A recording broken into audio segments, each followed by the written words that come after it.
Duplo Expresso. Bom, minha gente, né? O título do programa de hoje tem a ver com o que a gente conversava ainda agora com o Cláudio Oliveira, né? A questão da gente tentar internacionalizar, ou pelo menos tentar criar embaraços internacionais para o que é feito no Brasil, né? Então eu coloquei um título que certamente há de desagradar algumas pessoas, mas eu não posso fazer nada, é a realidade, né? É a realidade. Então eu dei o título Brasil, dois pontos, a semana em que Lula jogou a toalha. Né? Ou deixou claro, se já tinha jogado antes, ficou claro que ele jogou a toalha. Né? E sobre isso, enquanto a gente aguarda aí a chegada do Luiz Moreira, eu queria mostrar uma troca no Twitter com alguém que, como eu, é lulista. Né? Eu adoro o presidente Lula. Você que me acompanha, o pessoal me atacava para ser lulista. Então você sabe que eu tenho até um apreço pessoal pelo presidente Lula, né? Foi o melhor presidente do Brasil no meu tempo de vida, certamente da história, é Getúlio Vargas, mas isso não tem nem comparação. Né? Mas no meu tempo de vida foi o presidente Lula. Tem que ter uma estima pessoal, até antes dele ser presidente, fiz campanha para ele em 89, criancinha vendendo estrelinha, etc e tal. Meu primeiro voto foi no Lula, né, em 98, infelizmente não ganhamos naquela. Em 2002, eu quando fui votar no Lula, você me conhece já a essa altura, você sabe que eu sou emotivo, né? E eu confesso que quando eu fui votar nele no primeiro turno, em que já havia a perspectiva dele ganhar, eu cheguei a ficar com o olho marejado, né? Eu falei, poxa, né, depois de tudo isso aí do Fernando Henrique, minha mãe era empregada de estatal, do sistema Telebrás, né? Tinha visto a empresa ser privatizada e tal. Eu falei, não, agora é a hora da reversão e, né, me emocionei na hora de votar. Segundo turno eu já tinha meio que realizado, né, a vitória, então não fiquei com o olho marejado, já estava só se fosse de alegria, já que era só, né, realizar o lucro naquele momento. Mas então eu tenho até esse apreço pessoal, essa estima pessoal pelo presidente Lula. O professor Luiz Moreira está entrando aí na sala, já não abriu a câmera ainda, professor, o microfone entrou, a câmera não. Então eu tenho essa estima pessoal, mas eu tenho que reconhecer a realidade. E mais uma vez, justamente por eu ser coração mole, emotivo, como você que acompanha sabe, eu não me autorizo, nunca vou me autorizar, opa, caiu o professor Luiz Moreira, está tentando voltar aí de novo. Eu não me autorizo a fazer juízo moral sobre isso, sobre a constatação de que o presidente Lula, em algum momento, não sei se nessa semana ou antes disso, jogou a toalha. Nunca me autorizei, é um ponto de divergência aqui no programa. Você vê, por exemplo, uma posição diferente do Nildo Orix, o nosso comentarista das terças-feiras. Ele falou, não, mas um líder político, o papel é se sacrificar pela nação e pelo povo. E aí eu pontuava, mas Nildo, né, ele está ameaçado não só ele de voltar para a cadeia, né, com a faca no pescoço, mas até de prenderem os 3 filhos dele. E o irmão estão todos com procedimentos, investigação, processo. Enfim, a gente viu aí o que aconteceu com o Lulinha recentemente. A faca está no pescoço, ameaçando para justamente ele não ficar muito atrevido. E eu realmente, eu já comentei aqui, né, minha filosofia política é a do Dostoiévski, né, que eu batizei aqui no popular de socialista bunda mole. O que quer dizer isso? Aí a formulação bonitinha é do Dostoiévski. Socialismo, sim, ao preço de nenhuma criança chorar, nem a filha e o filho do trabalhador e nem a filha e o filho do burguês. Eu sei que isso é impossível de acontecer na realidade, né? Mas enfim, eu sou coração mole, enfim, etc e tal, cristão, etc e tal. Então você pode tecer críticas com relação a isso, da minha posição, dizer que eu sou antirrevolucionário, que na verdade eu estou atrapalhando a luta, etc e tal. Sou como sou, né? Então assim, eu sou desse tipo, vejo dessa forma. Então, por conta disso, eu não me autorizo. Primeiro que eu não quero passar por esse julgamento, né? E aí a minha educação cristã também diz isso, né? Você não deve julgar para não ser julgado. Eu quero passar por um teste desse do Lula, de ver a ameaça do filho, dos 3 filhos irem para a cadeia. Eu não quero passar por isso. Então, justamente para não passar por esse teste, não passar por esse juízo, é que eu não vou julgar. Né? Então, eu não exijo isso do Lula. Agora, por outro lado, eu sim extraio as consequências políticas desse tipo de constatação que a gente pode fazer muito claramente aqui. E até eu sei que o professor Luiz Moreira não gostaria de comentar essa questão. Ele prefere falar de Brasil, falar para frente, mas eu vou ser obrigado, porque o professor Luiz Moreira, na semana passada, falou para mim, a gente teve essa discussão aqui, e o próprio professor Luiz Moreira falou, olha, Romulo, você há mais de 2 anos fala comigo, né, e privadamente, com pessoas aí que poderiam articular isso, essa questão dos documentos da Suíça, que até que não aconteceu, eu não aposto que vai mudar nessa semana, né, em que o Lula estaria na Suíça. Né? Então a gente fez até aqui a aposta pública, em alguma medida. A professora Luiz Moreira falou, olha, não vou não vou, eu acho que você vai se frustrar. Né? Eu falei, bom, vamos ver, eu acendi minha vela de 7 dias, apagou, professor, hoje de manhã acabou a vela de 7 dias, ela apagou sozinha, não precisa apagar não, ela apagou sozinha hoje de manhã. Então, professor, eu sei que você até se sente um pouco constrangido de falar dessa questão, porque até afeta em você em alguma medida em nível pessoal, você tem uma grande estima também pelo presidente Lula, né? E você se dizia, pelo menos, não sei se diz ainda lulista, na época, eu lembro que você até relatou aqui uma conversa que você teve uma vez com o Ciro Gomes, pessoa por quem hoje em dia você nutre simpatia no campo político, né? Mas que você dizia que você conversou com o Ciro Gomes uma vez e falou, assim, alguma coisa que parecia assim, não, porque você, Ciro, é mais lulista do que eu até. Aí não entendeu, aí você falou, não, porque você foi ministro do Lula, eu não fui. Compreendeu? Então, até nesse ponto, assim, naquele momento você falou até que o Ciro Gomes, em algum momento, foi mais lulista até do que você próprio. Você, inclusive, professor, eu fiz uma anotação aqui, eu peço até a sua compreensão para fazer uma introdução, tirando um pouco do seu tempo, você tem que sair daqui a 1 hora, mas que é o seguinte, me irrita profundamente uma tentativa baixa de desqualificação das pontuações que você faz aqui, críticas, de pessoas que chegam quando você manifesta a sua simpatia pelo Ciro Gomes, pelo Cid Gomes, falam, ele está falando isso, está criticando tal coisa, tal postura no PT, não é porque ele é cirista. Quando você saiu na semana passada, professor, eu fiz questão de registrar mais uma vez a canalice desse tipo de observação, porque você foi a única pessoa em toda a institucionalidade brasileira que deu combate ao sacrifício em 2012 das lideranças do PT. Aí eu falei, eu não sei em que medida, onde para uma coisa ou outra. Eu sei que tem mais de uma, mas enfim, por princípio, pela pessoa correta que você é, de convicções e comprometida com o Brasil, mas até por uma questão pessoal, da sua amizade com o José Genuíno, irmão e tal, como você mesmo falou no domingo passado, se hospedar na casa dele. E aí o pessoal fala isso, você foi a pessoa que deu combate à farsa do mensalão, que ninguém no PT deu, ninguém no governo Dilma Rousseff deu, nem o presidente Lula deu. Né? Como você falou, uma coisa é hipotecar sua imagem publicamente, solidariedade genuína naquele momento, José Dirceu, Delúbio, o próprio João Paulo Cunha, todos esses foram sacrificados, de Cuxiquem, etc. e tal. Você estava no Conselho Nacional do Ministério Público, àquela altura, né, e você deferia os ofícios em que a provocação era feita não por senadores do PT, né, eu até conversei sobre isso com você essa semana, a provocação para que você pudesse deferir o ofício era feita pelo Fernando Collor, né, para ir contra o Gurgel, que estava ali fustigando as lideranças do PT, não era de senadores do PT, era do Fernando Collor.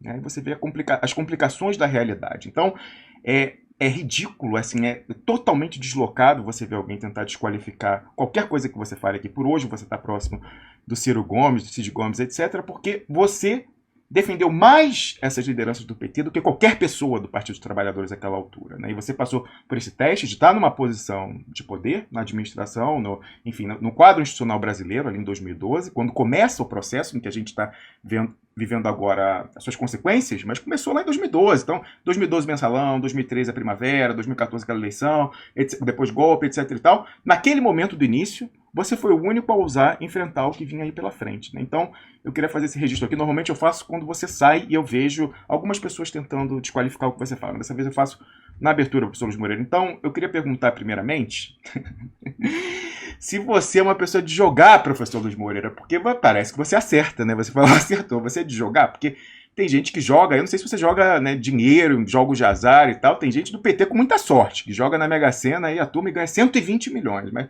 você é de jogar, professor Luiz Moreira? Boa tarde, bem-vindo mais uma vez ao Duplo Expresso. Vamos fazer a verdade, eu tenho medo danado desse negócio de jogo, rapaz.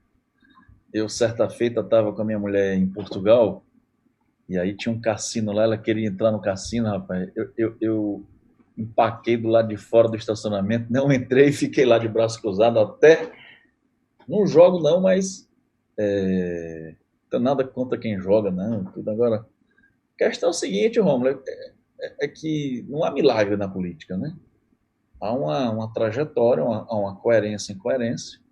Você vê que grande parte dos ataques que você levou, que você outrora levava de algumas lideranças do PT, talvez decorressem dessa cobrança que você faz pública dos documentos na Suíça, que, de qualquer maneira, se não comprometem, pelo menos explicitam uma fragilidade enorme, ou um acordo, me parece, de que essas questões não venham à tona, sejam mais ou menos deixadas como estão para ver como é que ficam.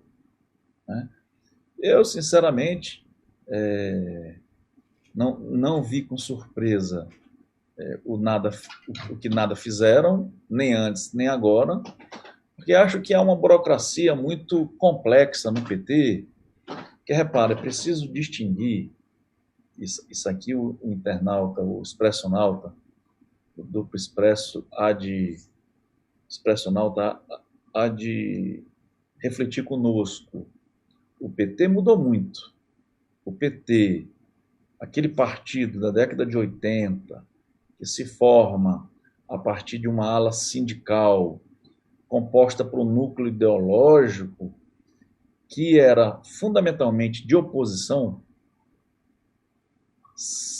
foi alterada por um pessoal que foi nutrido a partir dos palácios, que viraram PT a partir do PT no governo, e que parece que se habituaram com essas benesses. Não é por eu lembro aqui, Rom, na década de 70, havia uma distinção entre os esquerdistas, entre os membros dos partidos de esquerda, os comunistas, etc., ideológicos, e os assim chamada esquerda festiva. Parece que essa esquerda festiva dialoga muito fortemente com a burocracia. Se você verificar, qualquer um de nós, a quantidade de eventos em que o que rola não são discussões, mas festas, bebedeiras, comilanças, explicitam bem isso que nós estamos dizendo. Então, aquele PT que era ideológico foi rapidamente substituído por um PT, ou pelo menos uma burocracia petista, muito próxima dos palácios, dessas benesses palacianas. Então, não é de se estranhar que essas pessoas simplesmente não tenham interesse por tais documentos. Por quê? Porque não importa a verdade, importa a versão que se dá a essa verdade. Então, eu vejo isso como uma decadência enorme. Não é por acaso que eu citei no domingo passado o Guxiquem, o Genuíno e outros, porque eles denotam uma opção de esquerda e não esse deslumbre pequeno burguês, que parece que alcançou esse petismo jurídico, que é muito incorporado. Se você dá uma olhada, por exemplo, nas candidaturas de Curitiba desse ano, que passou a governador ou a senador, especificamente a senadores, em Curitiba e em Brasília, essas candidaturas se explicitavam a partir de articulações de escritório de advocacia de membros do PT. Né? Então, é preciso que nós tenhamos uma clara diferença. Partido político é expressão política, não é expressão jurídica. O que o PT passou a ser foi vítima dos escritórios de advocacia, de bancas que passaram banca de advocacia que passaram a assessorar o PT e avocaram para si o poder político. Isso que eu acho problemático. E daí não é de estranhar, Rom, que os documentos da Suíça sejam até, talvez, Rom, eu não cogito, sejam utilizados na disputa política. Ou seja, as pessoas levantam dados dos documentos de Curitiba para obterem essa ou aquela posição em benefício próprio no Partido dos Trabalhadores. Isso que eu acho. Isso aqui não diz respeito nem à militância, nem aos quadros históricos do PT. É bom que nem aos sindicalistas. Diz respeito à burocracia jurídica que se apropriou do partido. Professor, depois que você saiu no domingo, ou foi acho que foi até durante a semana, eu comentei mais uma questão relacionada a isso, que eu cometi até uma inconfidência, mas porque em parte já se presumia de posicionamentos públicos, que é o seguinte: eu acabei de pegar aqui uma publicação lá no Duplo Expresso, lá atrás, que é de 13 de maio de 2019, né, intitulada A Detração para Cima de Lula, comentário na TV. Isso aqui é porque naquela altura eu fiz um comentário em inglês sobre essa questão, mas nessa publicação tem, né, um posicionamento que você publicou sobre a questão lá atrás da detração penal lançada por quadro aí desse chamado petismo jurídico, a expressão que você lançou, professor, que pegou e por isso deixa o pessoal danado da vida. Mas tem aqui também uma participação, tem aqui também o posicionamento do Fernando Nogueira, professor de processo penal lá da Universidade Federal de Lavras, e tem o posicionamento que você externou aqui no programa por volta daquela época, aqui ó, tem um programa, quem quiser assistir, foi acho que em 5, então é maio, então foi 5 de maio, tá aqui para quem quiser ver lá, de 2019, né, lá quase um ano atrás.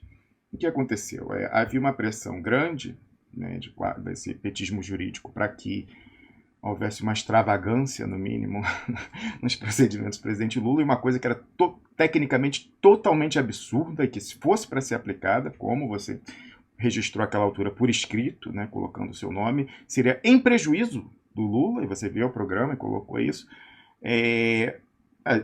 Aquela altura, como eu comentei aqui durante a semana, não foi porque o Luiz Moreira acordou um dia e falou assim, eu quero falar sobre detração penal. Não, aquilo era uma ameaça, né, na perspectiva jurídica, judiciária do presidente Lula, forçada por esse petismo jurídico, a gente não sabe se por inépcia, que afinal não eram pessoas que conheciam direito penal e processo penal, ou se havia realmente uma intenção ruim, já que se fosse para ser aplicada seria para o Lula ficar mais tempo na cadeia.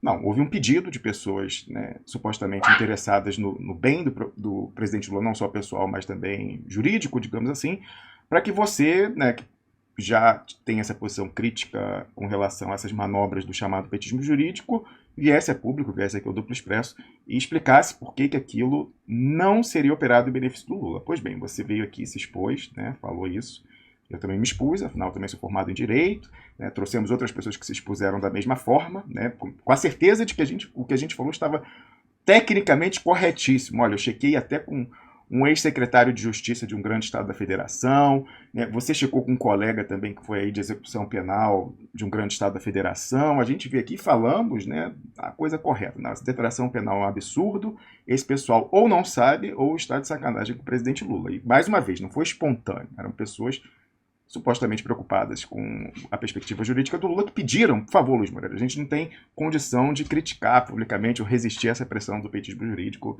para não colocar a detração penal e tal, e não sei o que, por favor, faça isso pela gente. Aí você vem, se expõe dessa forma aqui, mas se expôs falando que estava certo, digamos assim. E aí, eis que, dias depois, quando o recurso é apresentado, um recurso do presidente Lula é apresentado lá, acho que era no STJ, enfim, acho que era STJ naquela altura, aparece a tal da detração penal.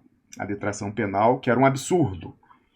E aí o que aconteceu? A pessoa lá vamos falar, Carol Proner lá, tal, prócer aí do petismo jurídico, a namorada do Chico Buarque, né? O que ela fez? Aquela altura, não tem nenhuma especialização em direito penal, processo penal, execução penal, nada disso. Mas enfim, àquela altura a sua crítica, obviamente, tinha repercutido, já dada a sua importância, e ela tinha ficado, né, mordida com isso. E aí, quando o recurso da defesa técnica do Lula, que em princípio zela pelo interesse jurídico do Lula, coloca lá consagrado no final no recurso a detração penal, ela imediatamente foi ao Twitter e colocou, tá vendo quem estava certa? Era eu, não era o Luiz Moreira, sendo que tecnicamente, até hoje, quem estava certo era você, não era essas pessoas que lançaram aquilo. Então, você se expôs naquela altura, não foi, mais uma vez, espontaneamente, foi um pedido de pessoas que, enfim, se preocupavam com o presidente Lula aquilo, e no final você passou um carão involuntariamente, porque, de fato, ao final lá estava na peça e você,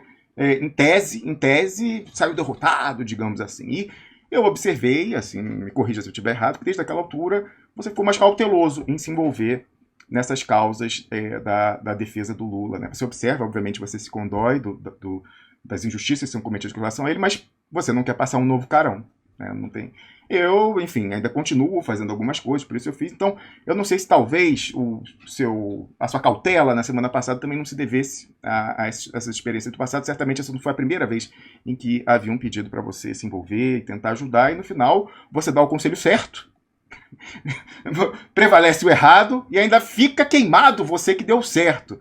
Então, professor, não sei se você quer comentar essa questão, se você se sente constrangido, mas enfim, eu precisava fazer esse registro aqui por justiça, porque alguma pessoa pode pensar, o Luiz Moreira não quer ajudar. Não, ele tentou ajudar, foram atrás dele, pedir por favor ajude, e no final você passou um carão, professor Luiz Moreira. Eu não me constranjo não, Romulo, é porque é o seguinte, vai cansando, né, a gente notar que se trata de um jogo, né? Ou seja, em que as questões passam muito mais por bastidores do que por uma discussão pública dos elementos corretos da defesa, não só do presidente Lula, mas da institucionalidade brasileira. Repara o seguinte, expressionalta aqui, eu que estou muito feliz de estar de volta aqui, viu, Roma, assim, com mais frequência. Minha sogra também, ela já está mandando aqui mensagem no WhatsApp, feliz da vida que você chegou, professor. Que é o seguinte, o que houve no Brasil foi desde o mensalão, foi uma inversão da pauta jurídica. Na verdade, o que os expressionautas precisam compreender, e pelo menos debater conosco, é que o projeto jurídico da jurisdição constitucional é responsável pela essa mazela em que vivemos. E os juristas erraram. Repara bem, os juristas, Romulo, que apostaram na jurisdição constitucional, no Supremo Tribunal Federal, no direito como o direito como grande responsável pelo ingresso do Brasil no primeiríssimo mundo, todo mundo fracassou. Claro que sem antes todos ficarem ricos. Todos, então, articularam um conflito de interesse muito preciso, passaram a prestar assessoria jurídica a partidos, a sindicatos, a ONGs, etc., mas, sobretudo, a partidos políticos e sindicatos, cobrando milhões. Ficaram riquíssimos. E depois, quando o sistema resultou no impeachment da Dilma e na prisão do Lula, eles se fingiram de cegos, de loucos, como se eles não tivessem visto o destino que eles programaram. Né? Claro, eles continuaram vendo os respectivos saldos bancários. Quanto a isso, não houve nenhuma cegueira. Mas aí eles vieram a público querer denunciar que o impeachment da Dilma ou que a prisão do Lula foi obra do acaso. Não foi obra de um projeto muito bem construído com os escritórios da advocacia das esquerdas. Repara o seguinte, a Lava Jato, assim como esses documentos da Suíça, eles contam com a colaboração estrita dos juristas ditos progressistas, que venderam a seguinte perspectiva. Por um lado, punitivismo. É preciso, então, já que o Brasil é corrupto, é preciso que a resposta seja a cadeia. E a essa resposta à cadeia se atrelou, se construiu uma aristocracia jurídica que tudo decidia em nome do povo. Decidia onde? Nos salões de Brasília ou nos salões de São Paulo, sob regado a vinho e a muito dinheiro. Então, eu vou dar um exemplo. Essa questão da detração penal, que foi uma tese articulada por quem rigorosamente não entende nem de direito, nem de direito penal, não entende de direito, sabe? Que era o seguinte, era dizer que a decisão do Supremo Tribunal Federal, que estabelecia o cumprimento da pena em segunda instância, não valeria por Lula.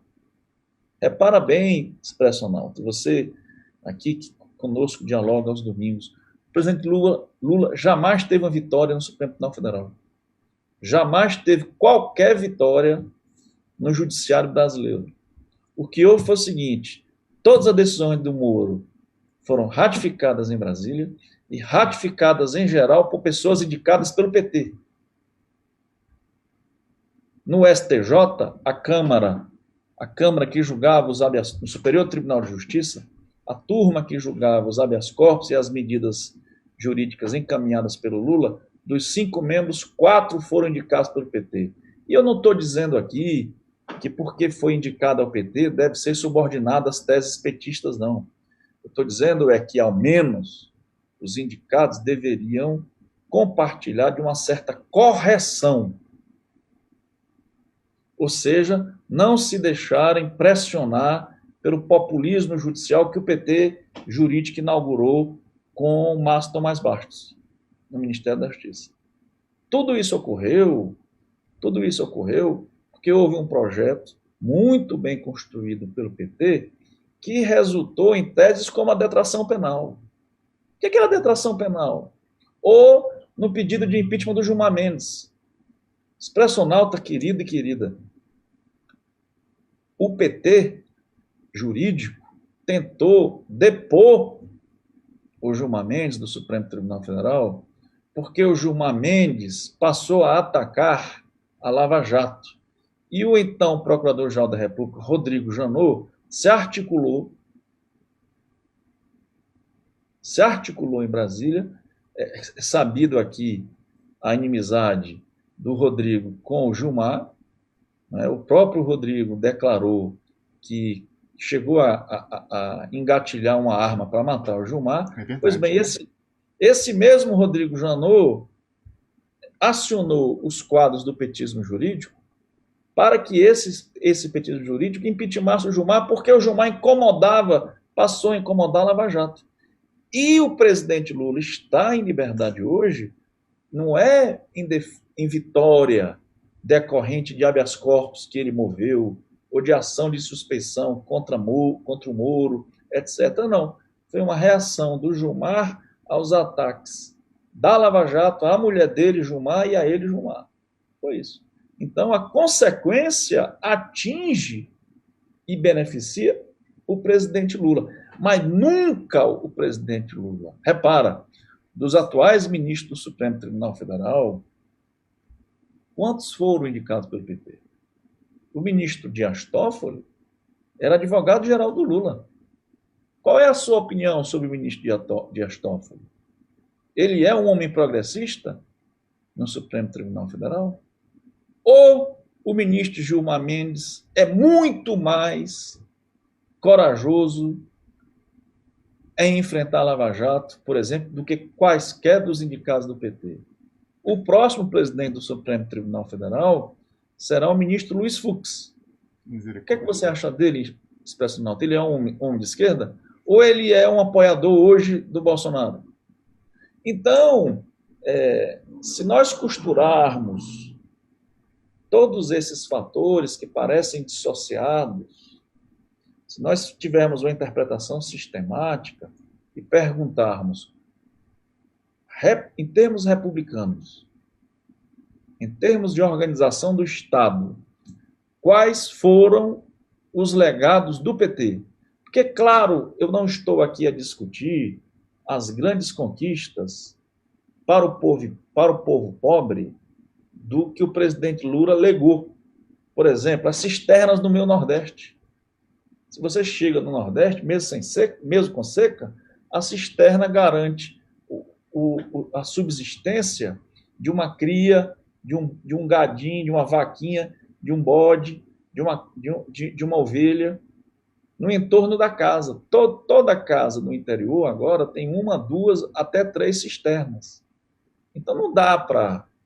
Eu não sou daqueles, como o Mujica, que acha que o PT formou consumidores e não cidadãos. Eu acho que é um grande erro de uma classe média que não entende que o acesso a consumo, o acesso a bens primários, por exemplo, geladeira, fogão, uma televisão, um computador, uma moto, faz com que a pessoa migre de um estado quase de natureza, de muita pobreza, para um estado em que a posse daqueles bens franqueia a ele a liberdade, a cidadania.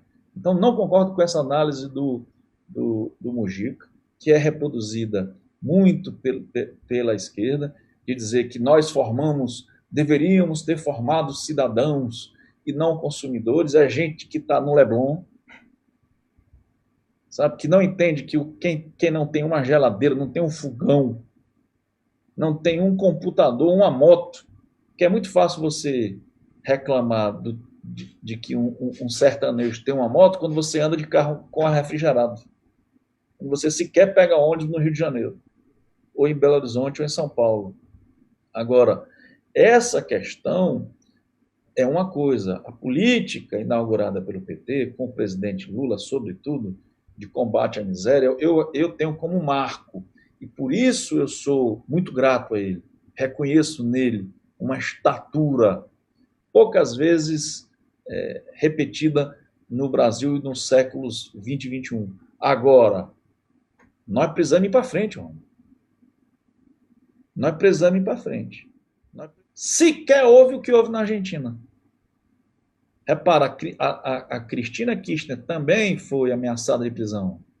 Contra ela também houve processo político. Ao contrário dos 15 mil, a Cristina colocou 1 milhão de pessoas em Buenos Aires.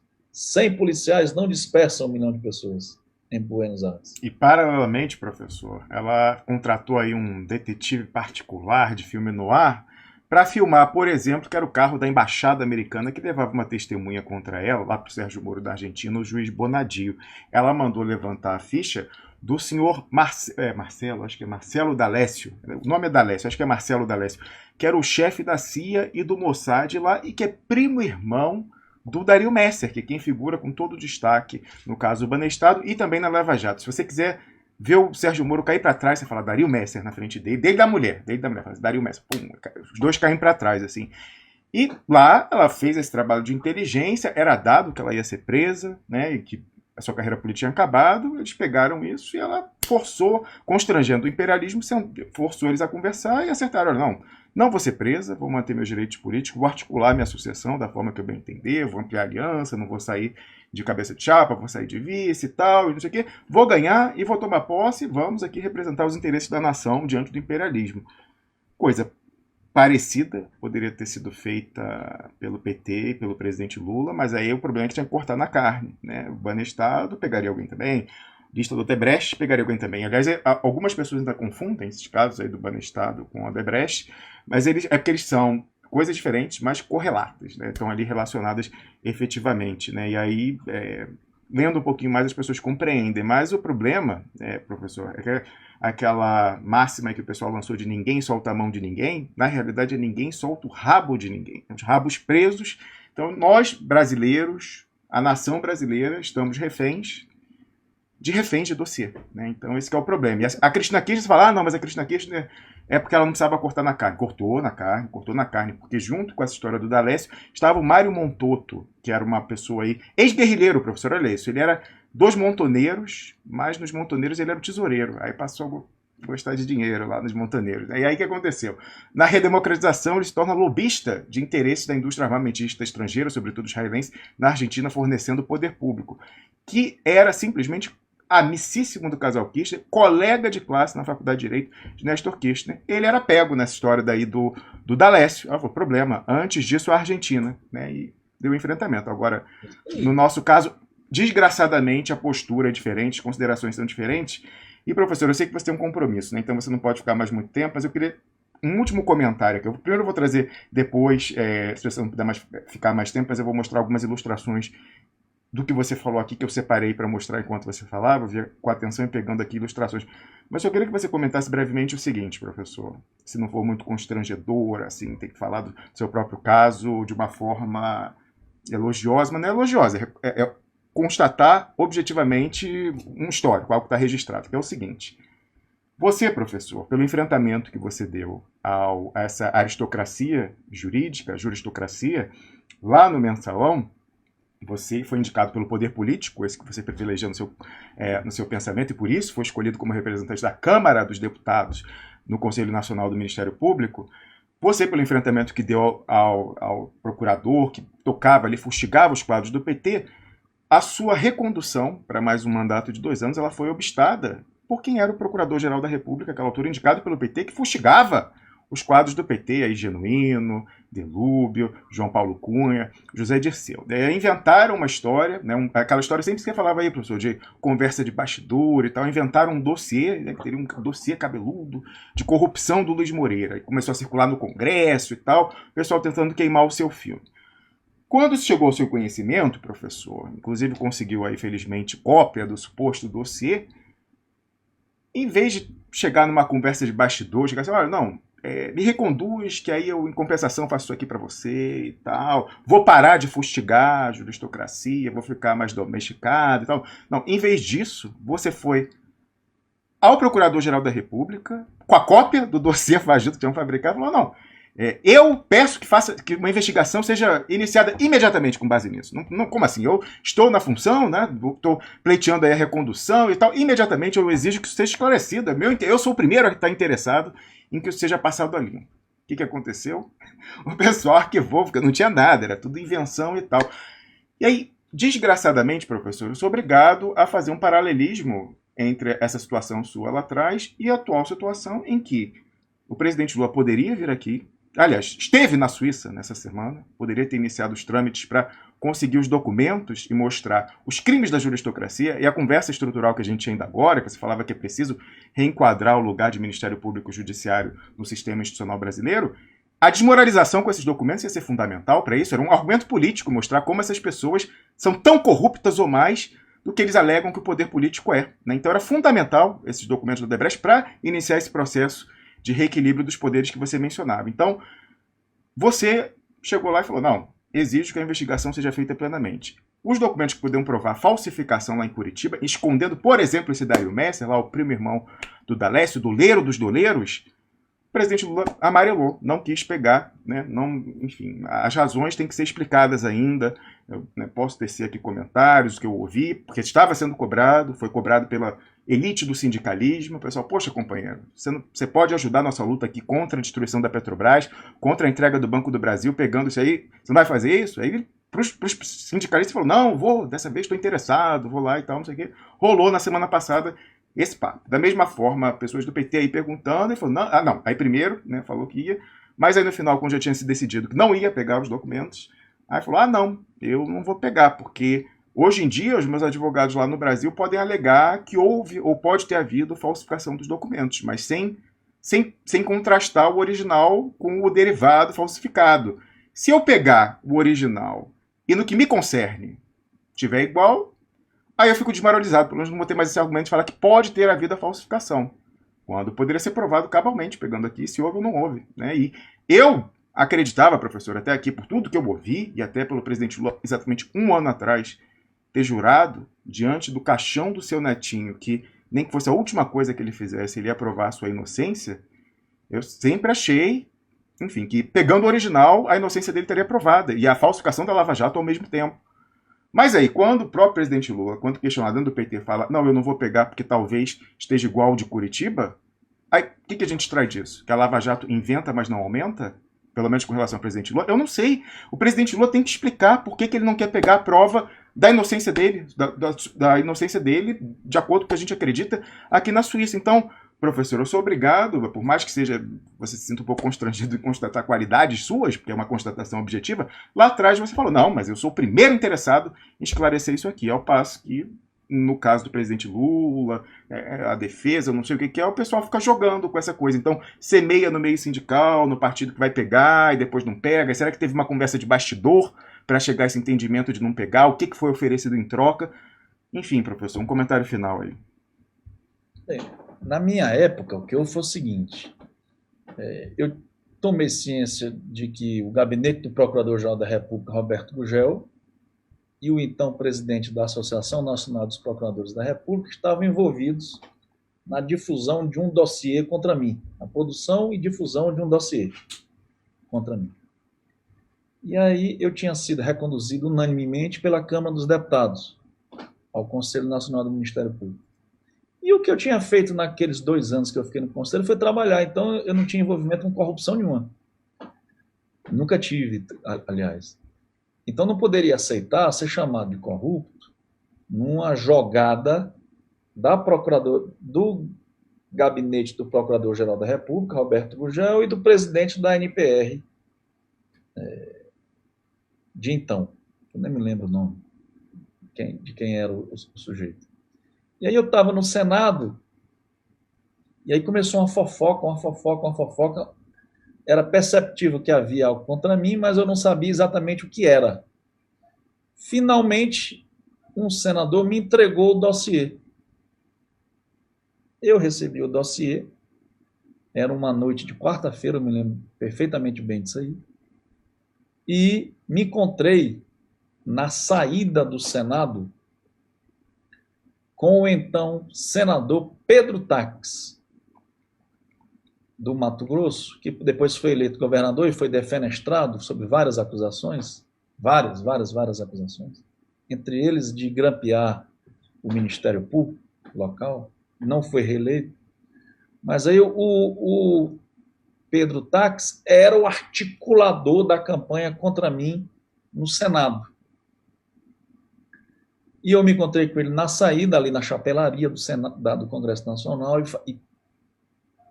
e eu já tinha mandado fazer cópias. Quando eu recebi o dossiê, eu pedi para fazer imediatamente 5, 6 cópias e entreguei para o Pedro Tax. Tu sabe que isso aqui é mentira. Eu não vou me subordinar a essa chantagem. Falei para ele. Aí ele fez cara de quem não sabia do que se tratava, era óbvio que sabia. Ele era um dos articuladores contra mim, era atendendo a pedido do Procurador-Geral e do presidente da NPR, Roberto Gugel, e o presidente da NPR, Camanho, e o atual, que é o vice, que era quem ia para o Senado Federal, o atual presidente era o então vice, e ele... Roubalinho. E eles iam para o Senado fazer campanha contra mim, me chamar de corrupto, essas coisas. E aí, o que é que eles fizeram além disso? Procuradores da República se articularam nos estados para fazerem pressões nos respectivos senadores, para me reprovarem. Os articuladores no Senado, em meu favor, contra essa farsa, foram os senadores Fernando Collor, né, para o qual eu sou muito grato, porque ele ia à tribuna e não apenas me defendia, explicitava esse contexto espúrio, quanto acusava o Roberto Gugel. E o presidente do Senado, Renan Calheiros, ao qual também eu devoto muita amizade, muita gratidão ao ato. O que é que eu fiz então? Eu estava na companhia do ex-presidente da NPR, doutor Antônio Carlos Bigonha, quando recebi o dossiê, e nós fomos jantar com o José Genuíno, deputado Zé Genuíno, no hotelzinho árabe, no restaurante árabe do hotel que ele ficava, que era um hotel ali perto da Torre de Brasília, um hotel muito simplesinho e tal. E aí nós conversamos o que é que podia ser feito, de modo que eu cheguei no Conselho Nacional do Ministério Público às 7 da manhã do outro dia, fiz uma transcrição do tal dossiê, pedindo a investigação, fiz uma transcrição e anexei o dossiê. Não é para ninguém dizer que eu estava inventando, né? E solicitei, Rômulo, a apuração administrativa, civil e criminal pelo produtor do dossiê, que era o Gugel. Então não está produzindo o dossiê, então apura. Né? Aí ele despachou, porque aí ele não podia ficar desmascarado. Né? E na minha recondução, no dia da minha recondução, o presidente Renan Calheiros revela ao plenário o complô que era feito pelo assessor parlamentar da Procuradoria-Geral da República, José Arantes, pelo Pedro Tax e pelo gabinete do Procurador-Geral, Roberto Gugel, por intermédio de seu assessor parlamentar, José Arantes, e pelo senador Pedro Tax. Eles foram desmascarados e tudo que eu pedi arquivamento, tudo que eu pedi apuração na esfera criminal, na esfera civil e na esfera administrativa, foram abertos inquéritos. Eu não constituí advogado e eles mesmos abriram e eles mesmos encerraram. Certo? Houve um caso no Ceará em que o procurador da República pede o arquivamento e depois me contou que outros procuradores da República tinham feito pressão para ele me denunciar, e ele achou muito curioso, porque eles diziam que o corrupto era eu, mas quem estava fazendo esse tipo de canalice eram esses dois procuradores da República. E aí foi tudo arquivado. Mas por que é que eu fiz isso, homem? Porque eu não podia permitir, à época como hoje, não permitiria, ser chamado de corrupto. Né? E eu não iria negociar a minha honestidade por recondução a cargo. Isso, você não ia ser um jogador, você não ia Não, operar o cargo para não, conseguir uma vantagem pessoal. não ia fazer negócio. Eu não faço negócio. Né? Então, o que é que eu acho? Eu acho, a minha postura é a seguinte, quanto a isso e aos demais. Quem exerce função pública, nessa época era uma institucional que eu exercia, eu acho que essas discussões que nós fazemos aqui é o papel de intelectual público, cujo papel significa que nós tentamos influenciar ou pelo menos impulsionar a opinião pública a partir de algumas teses.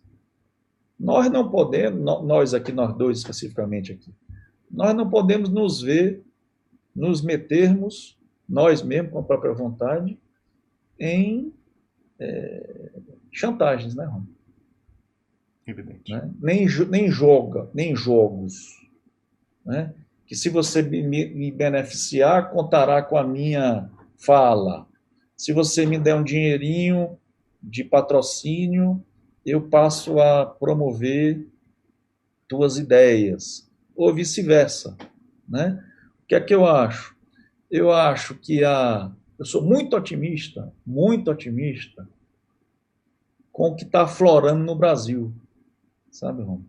Por exemplo, hoje eu vejo das minhas filhas, dos universitários, de uma certa geração que está cansada de servir de marionete. De operada. Sabe? De ser massa de manobra. De ser utilizada involuntariamente para reforçar posições que resultarão em acertos no lombo desse povo. Que é no lombo desse povo que o acerto é feito. Verdade. Eu estou dando uma aqui de anômico, não. Como eu disse várias vezes, não procure em mim ato revolucionário, eu sou do direito. O que eu estou dizendo é o seguinte, é preciso constituir uma saída institucional para o problema de atraso que resulta em pobreza no Brasil. E essa saída institucional passa pela redefinição dos papéis do Judiciário, redefinição do papel do Ministério Público, redefinição do papel das polícias, redefinição do papel dos tribunais de contas.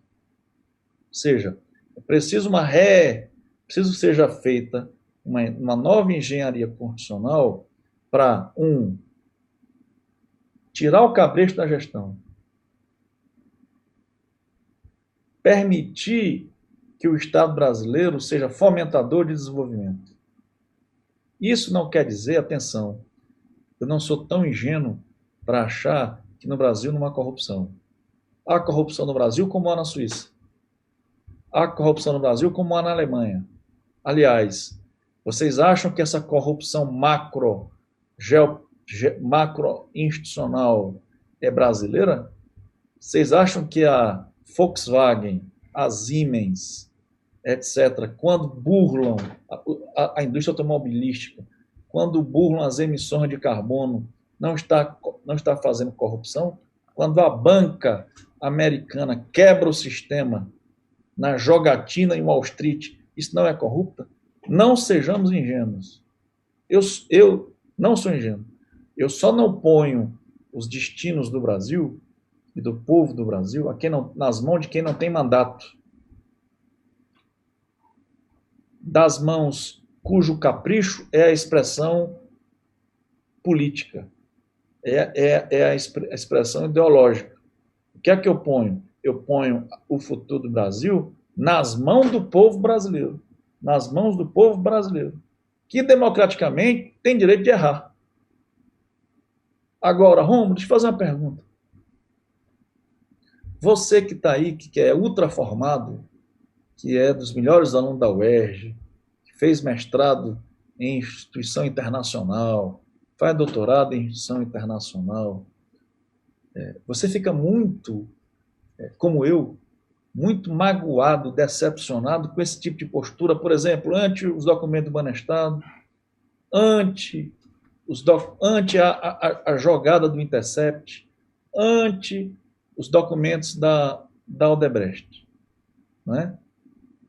Você é um cara muito sofisticado intelectualmente. Produziu um programa, um canal de comunicação Duplo Expresso, que tem milhares de seguidores. Muito mais, por exemplo, do que o Haddad, por exemplo. Outro dia eu vi um programa nosso, tinha 50 mil acessos. Aí eu fiz uma comparação, até parei para não ficar muito enjoado.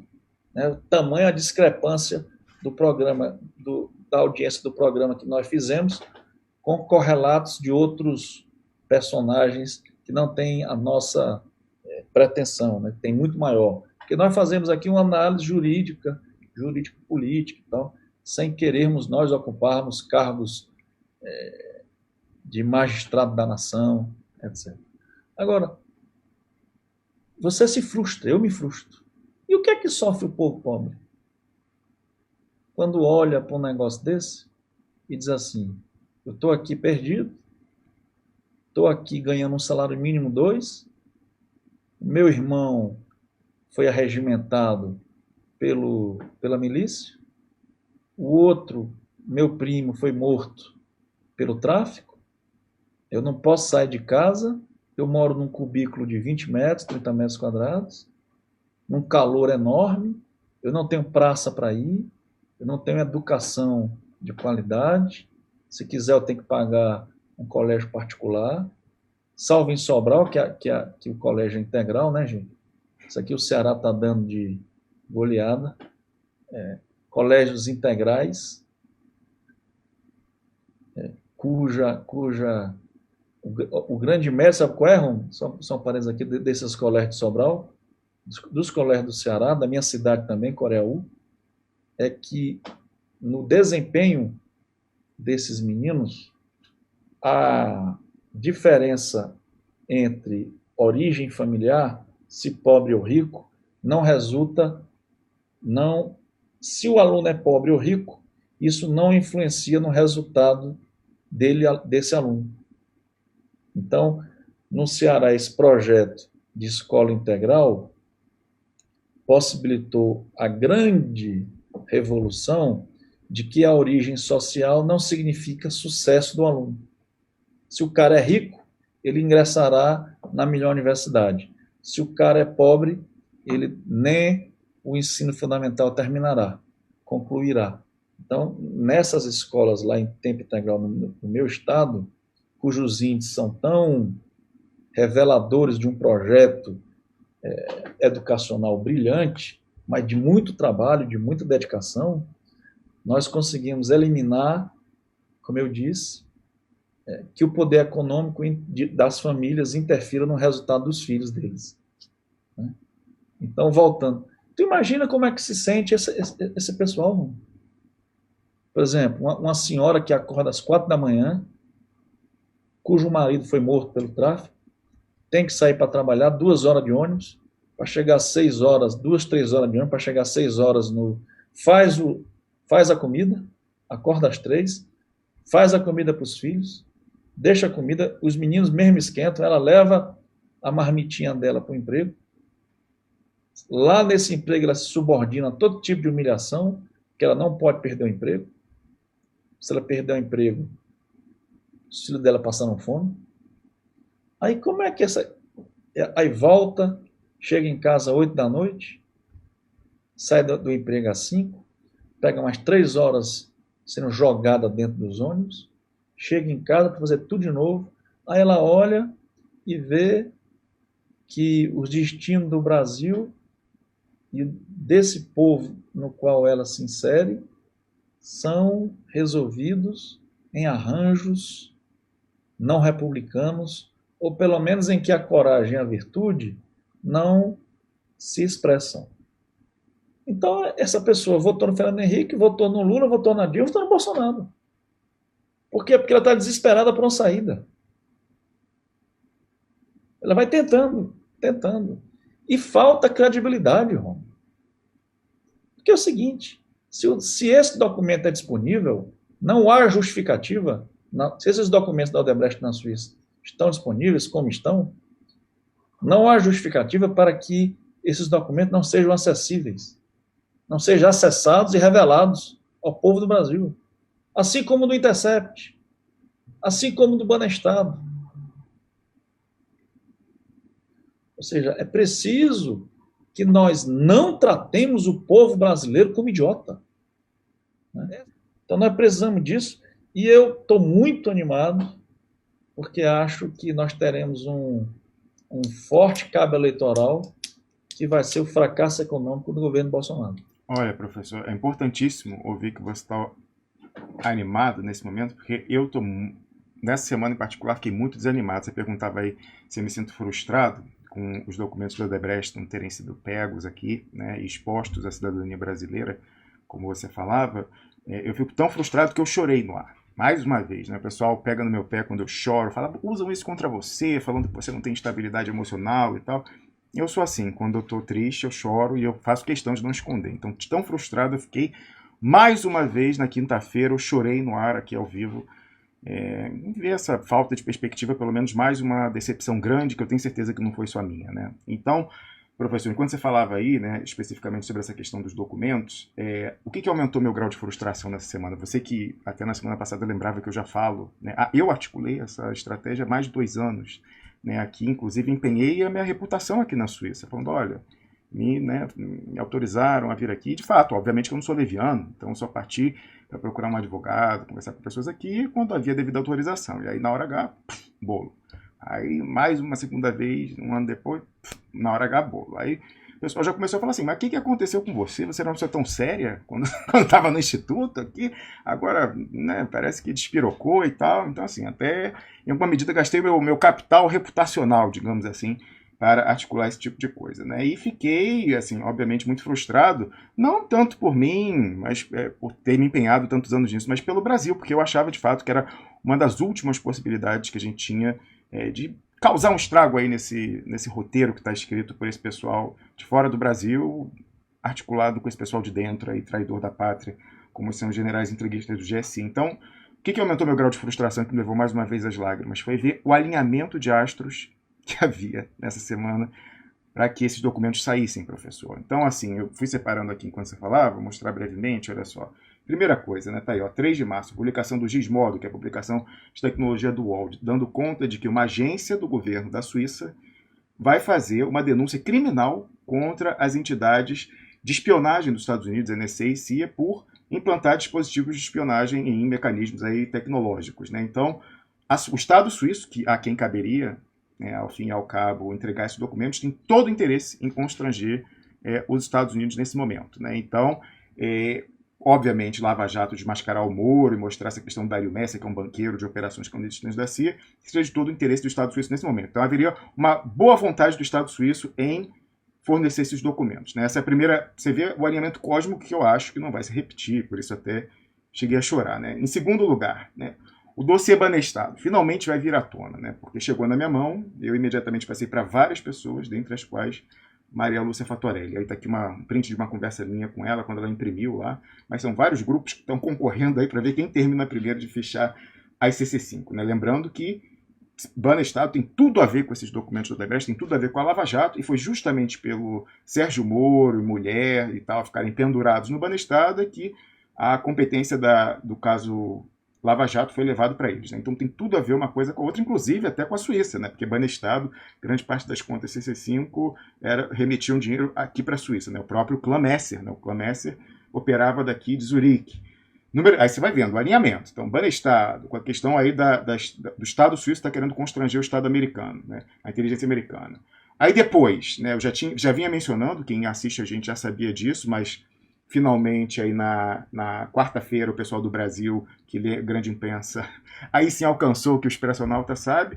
O procurador-geral aqui da Suíça, que foi quem fez o entendimento com a Lava Jato, está por um fio.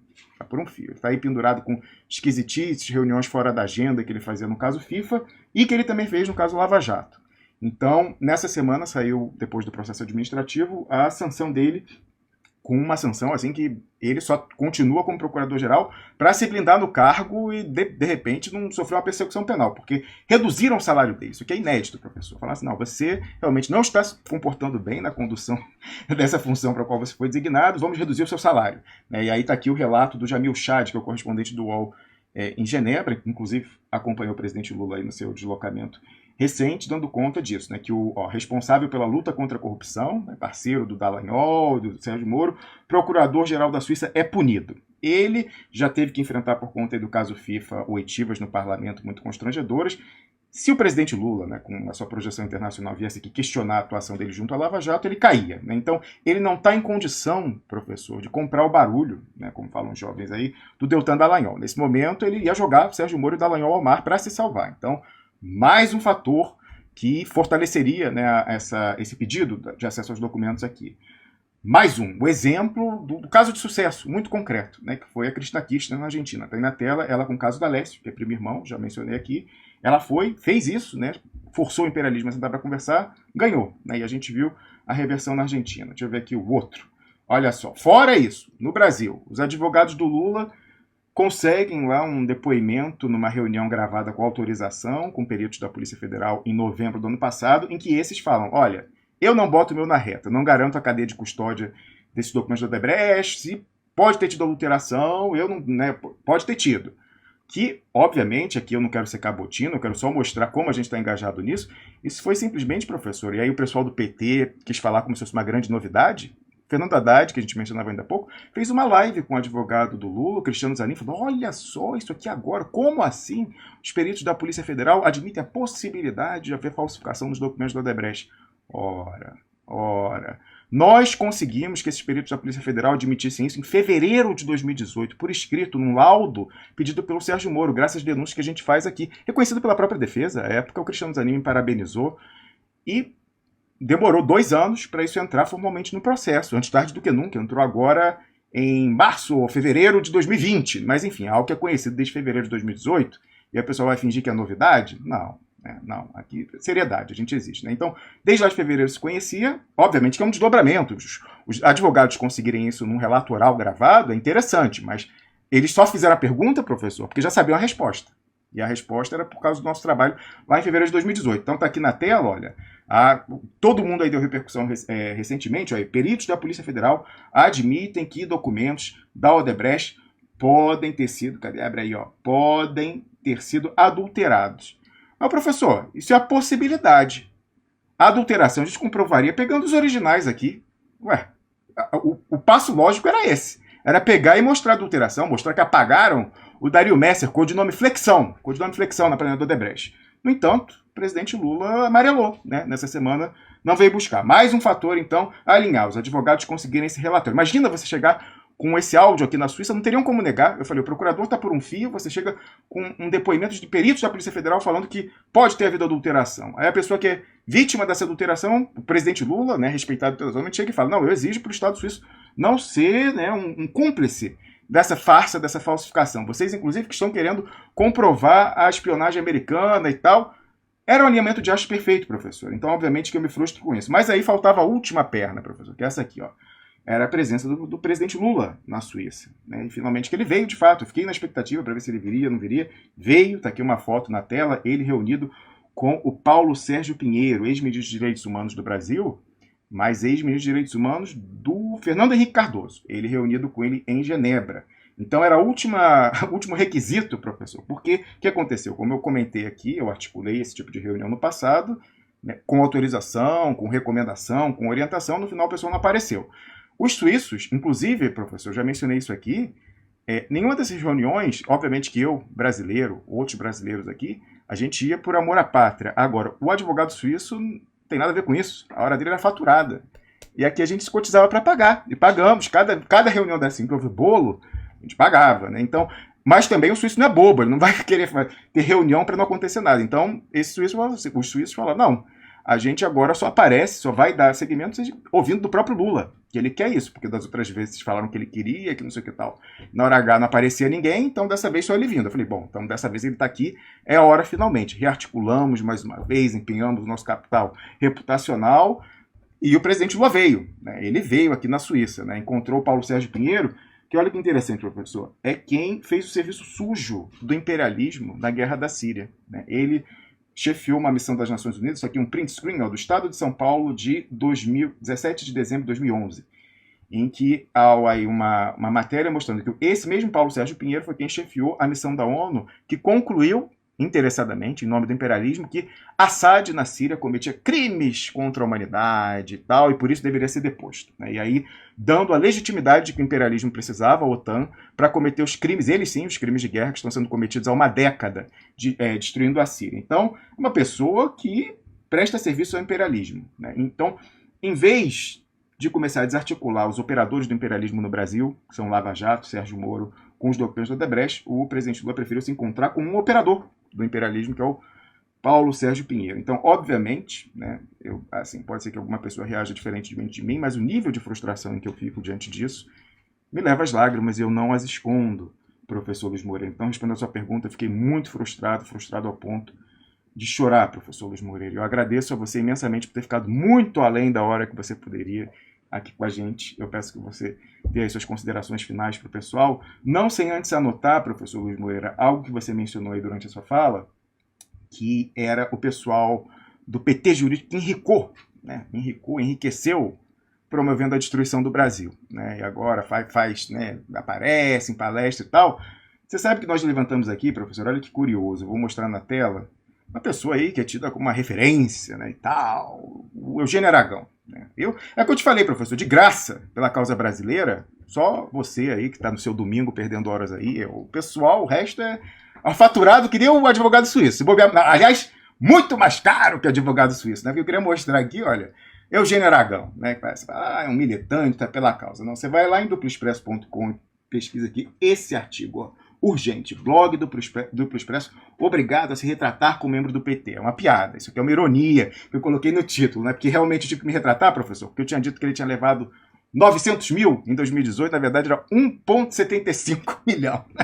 Não era 900 mil, então eu tinha que me retratar, porque na verdade ele levou muito mais grana, né? É um artigo de 3 de junho de 2019. Aí você vai descendo aqui, né?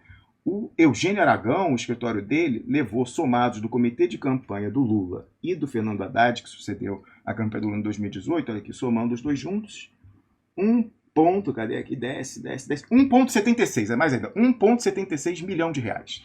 Né, por dentro, né, faturado ali, tudo bonitinho por dentro e não por fora, caixa 1, não caixa 2, né? Então tem aqui 1,76 milhão, né? Então o pessoal enricou, professor. Então, aquela história, e para perder, hein? Para perder, porque foi lá, quer dizer, depende da perspectiva. Se o objetivo, né, dele que advogava para a coligação era substituir o Lula, se fosse o objetivo dele substituir o Lula pelo Haddad, aí ele ganhou.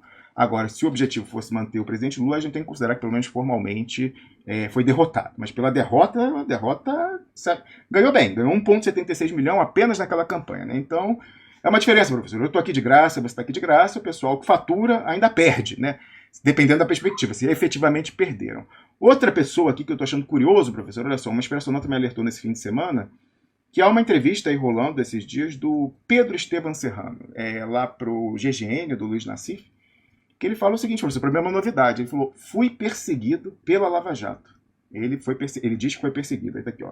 E depois veio a revelação. Abri aqui a matéria, ó.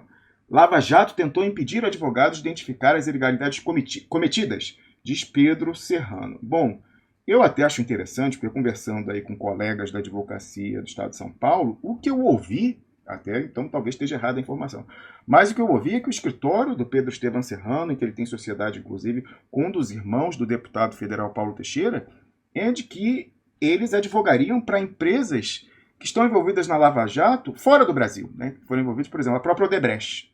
Que eles, então, assim, uma questão que seria até um conflito de interesse como que aqui são, né, intelectuais próximos do PT. Vamos lembrar que a reunião, uma das reuniões aí do Frentão foi no apartamento do Pedro Estevam Serrano, reunindo lá quadros do PSDB, Haddad, Boulos, etc. Como que eles têm essa articulação? Então, enfim, são opositores da farsa Lava Jato, Odebrecht no Brasil, mas em países vizinhos também advogando para o Odebrecht, e eu ouvi que era faturando muito mais do que nos cobrou o advogado suíço. Mas, no entanto, eis que quando a gente traz aqui essa possibilidade de buscar documentos fora, né, e o pessoal deliberadamente não quis, amarelou nessa semana, surge plantado pelo Pedro Estevam Serrano de que ele teria tentado conseguir alguns documentos fora e que a Lava Jato impediu. Certamente haverá de ser uma coincidência, professor. Ele aparecer falando isso, que quem tenta pegar coisa fora não consegue, na semana em que fica claro que houve algum acerto aí de bastidor, pelo menos essa interpretação, cabe ao presidente Lula explicar, porque que, diante desse alinhamento de astros, que certamente não vai se repetir, por que ele não quis pegar esses documentos que comprovariam a farsa da Lava Jato. Bom, essa explicação de que, se fossem pegos, talvez desmoralizassem esse argumento que ele próprio e a sua defesa estão usando no Brasil, de que pode ter sido falsificado, e aí do que concerne ele estaria igual, mas pelo menos você aprovar que esconderam Dario Messer. Com isso você acaba com o Sérgio Moro, acaba com a Lava Jato, já que o próprio Dario Messer, né, os seus operadores encontraram um print dele falando que ele pagava $50 mil mensais em Curitiba para não ser incomodado. Imagina, você acha que o original com ele e a cópia no Brasil sem. Então é aquela questão, professor. A Cristina Kirchner cortou na carne lá com o Mário Montoto. Agora o pessoal aqui faz esses acertos, aí, enfim, o mesmo acerto que enterrou o Banestado, como você falava. Será que daqui a 20 anos um novo Rômulo Maia vai conseguir os documentos da Odebrecht e vai vazar? A gente vai ter que esperar mais 20 anos? Porque eu sei que isso me frustra imensamente, professor Luiz Moreira. Eu peço aí as suas considerações finais para mais um domingo em que você abrilhantou aqui e trouxe uma enorme audiência para o Duplo Expresso. A audiência do Duplo Expresso é do Duplo Expresso. Eu só colaboro. Agora, deixa eu dizer um negócio para você. Você tem o mérito de ter produzido o Duplo Expresso do jeito que você é. Sabe? Então, num diálogo nosso, entre mim e você, viu que eu não falo cônjuge, né? Entre mim e você, eu tinha te feito algumas sugestões e tal, não sei se tu te recorda dele, e aí você falou assim, bem, professor, mas a minha reação a dadas circunstâncias, é uma reação que difere da que você teria, porque é um modo próprio, mas também da minha geração, de enfrentar as questões. E aí eu fiquei refletindo sobre isso. Eu acho, Ron, que a razão dessa audiência do Duplo Expresso, essa audiência magnífica do Duplo Expresso, é essa transparência que você adota. Por exemplo, de emocionado chorar, de não ter vergonha de chorar, por exemplo.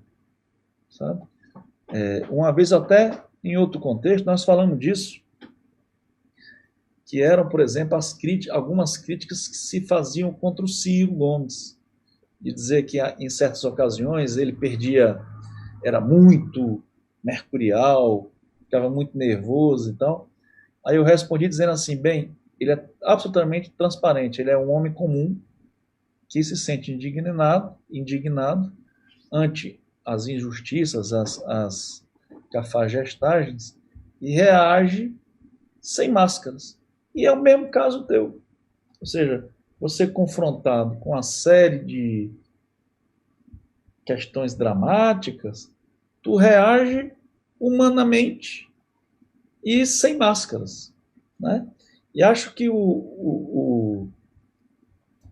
a razão do sucesso da audiência gigantesca do Duplo Expresso, sempre em ascensão, decorre desse modo transparente, sem falseamentos pessoais e institucionais, com os quais você encara e conduz o programa, sabe?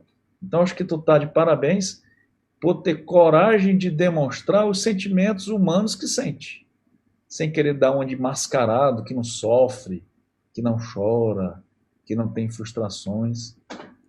Eu acho que essa virtude pessoal tua, que se confunde a virtude pessoal com a virtude pela qual você imprime ao Duplo Expresso, é a razão da audiência crescente do programa. Então, você nos dá uma lição e um exemplo. E muito obrigado aí. Eu agradeço suas palavras mais que gentis aí, professor. E eu queria encerrar, não vou nem falar mais nada depois disso, porque assim, eu vou refletir muito sobre o que você nos relatou aqui hoje, professor. Muita coisa para pensar. E eu só consigo dormir, aqui já é 00:30, mas eu só consigo ir dormir depois de assistir o programa. Eu sou assim, então vou ter que reassistir o programa. Mas eu queria terminar, você mencionava aí, né, da empregada doméstica que acorda 4 da manhã e tal. Você sabe que a gente tem a honra de ter mais de uma empregada doméstica, que elas colocam, não, eu sou empregada doméstica, nas faxinas aqui eu boto o áudio e ouço, né, e provando, né, que quem subestima o povo, pensa assim, uma coisa sofisticada, o povo não gosta. Tem gente que fala não entende, mas tem gente que fala até não gosta de uma coisa. Não, você dando a coisa de qualidade, a fala do Luiz Moreira, a fala do Felipe Coutinho, o pessoal ouve, né? Então a gente tem uma das empregadas domésticas que nos ouve, é a Adriana Oliveira, né? E eu tenho uma inveja danada dela, né? Os marxistas têm aquela história aí do intelectual orgânico do proletariado. Ela é a própria intelectual orgânica do proletariado, porque ela chega à síntese de uma elegância que eu invejo, professor, porque eu não tenho. Para falar o que ela fala em uma frase, eu levo aqui 4 horas, como estou levando hoje de novo, né? Então, ela é a própria, eu vou botar aqui, dessa vez. Ela acabou de, essa semana, ela arrasou mais uma vez com uma síntese que eu não vou achar agora, mas a primeira síntese dela que eu vi, essa aqui fantástica que eu coloco, foi de fevereiro do ano passado, eu acho. Ou desse ano, enfim. Não, foi fevereiro do ano passado, já faz mais de um ano isso. Que ela fala o seguinte, professor, tá aí na tela. Ó. Até eu, que sou uma empregada doméstica, cinquentona, que até 2014 não tinha nem WhatsApp, já entendi claramente que, na verdade, o que chamam de golpe foi um acordo entre todas as forças políticas para não ter que enfrentar a elite rentista nem interna, nem externa. Pronto, falei. Falou e disse, Adriano Oliveira. Duplo Expresso.